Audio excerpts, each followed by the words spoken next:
అందరి ఆమోదయోగ్యంతోనే చెరువుల పునరుద్ధరణ, మూసీ ప్రక్షాళన చేస్తామని ఉప ముఖ్యమంత్రి భట్టి విక్రమార్క స్పష్టం చేశారు. కొట్లాడి తెచ్చుకున్న తెలంగాణలో 2014 నుంచి 23 కాలంలోనూ జలవనరులు కబ్జా కోరల్లో చిక్కుకున్నాయని ఆందోళన వ్యక్తం చేశారు. దీనిని సరిచేసే పనిని చేపట్టిన కాంగ్రెస్ సర్కార్పై రాజకీయ లబ్ధి కోసం ప్రతిపక్షాలు బురద చల్లడం సరికాదని సూచించారు. నిర్వాసితులను ఆదుకునే బాధ్యత ప్రభుత్వానిదేనన్న భట్టి, విపక్షాలు ఏ సలహాలు ఇచ్చినా స్వీకరించేందుకు సిద్ధమని తెలిపారు.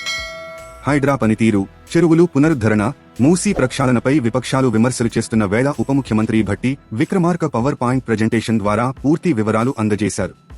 2014 నుంచి 2023 వరకు హైదరాబాద్లో చెరువులు ఎలా కబ్జాకు గురయ్యాయనే వివరాలను అధికారులు తెలిపారు. అనేక చెరువులు పూర్తిగా కబ్జాకు గురికాగా మరికొన్ని పాక్షికంగా ఆక్రమణలు గురయ్యాయని తెలిపారు.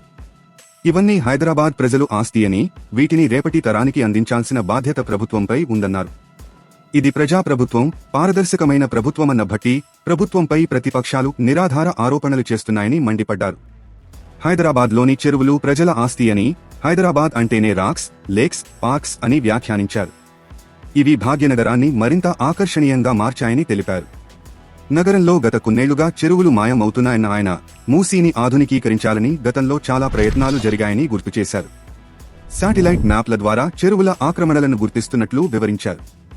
రాష్ట్ర విభజన జరిగే నాటికి ఎన్ని చెరువులు ఉన్నాయి, ఇప్పుడెన్ని ఉన్నాయి అనే పూర్తి వివరాలు సేకరిస్తున్నామని పేర్కొన్నారు.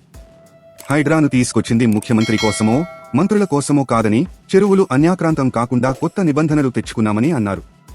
చెరువులను భవిష్యత్ తరాలకు అందించాలని ఉప ముఖ్యమంత్రి భట్టి వివరించారు.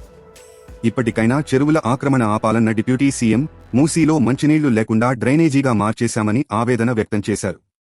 గతంలో ఇతర దేశాల్లోనూ నదులు డ్రైనేజీల్లా ఉండేవని, వాళ్లు కాలనుగుణంగా మార్చుకున్నారని, దీంతో నదులను ఆస్తులుగా మార్చుకున్నాయని వ్యాఖ్యానించారు.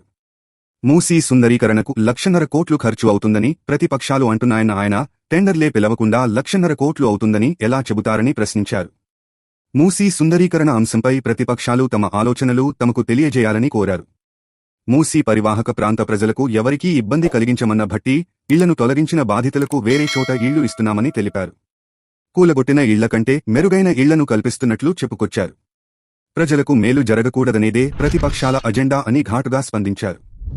హైదరాబాద్ను గ్లోబల్ సిటీగా మార్చేందుకు ప్రతిపక్షాలు సలహాలు ఇవ్వాలని, పరిపాలనలో చిన్న చిన్న పొరపాట్లు జరిగితే సరిదిద్దుకోవడానికి తాము సిద్ధంగా ఉన్నామని భట్టి అన్నారు.